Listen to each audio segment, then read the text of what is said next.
Tennessee Senator Bob Corker was also among those who were dining together, and he joins me now. Senator, good morning. Good to have you here today. Good morning, Martha. Thank you. Thank you. So, we've been watching the president. A lot of Republicans have been criticizing him for campaigning, they say, across the country. And when he's done that in recent weeks, he really has not been all that kind to people from your party. How was he last night? Look, it was a very sincere and I think a constructive dinner, and what you're referring to now certainly was discussed, and I think there was there's an air of cooperation that was created. Martha, I don't think we're going to have some grand bargain over the next month or 6 weeks, but I think the purpose was to lay the foundation for something over the next 4 or 5 months. And I know you and your listening audience believe that the number one issue facing our country are these fiscal issues that still are unaddressed, and hopefully this will lay the foundation for a real solution to those so we can put it in the rearview mirror.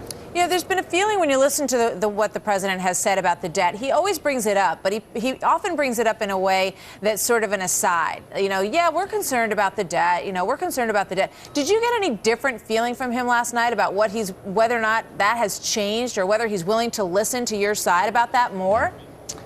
Well, obviously the proof's in the pudding, and that is finding a real solution that we agreed to. But I will say that last night I thought there was a sincere and in-depth conversation about the various touch points. Obviously, Republicans want to see entitlement reform so that these programs are saved for the next 75 years.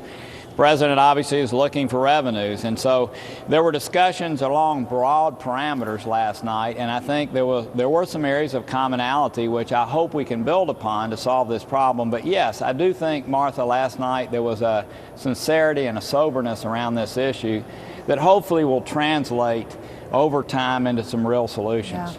A big piece of what you're discussing, of course, would be tax reform. There's a feeling that you just referenced the time frame 4 to 5 months, and there's a feeling that maybe that's how much time there is to really get tax reform potentially done in Washington before we get into the next election cycle. Was there discussion about that time frame and about meaningful tax reform and working on it?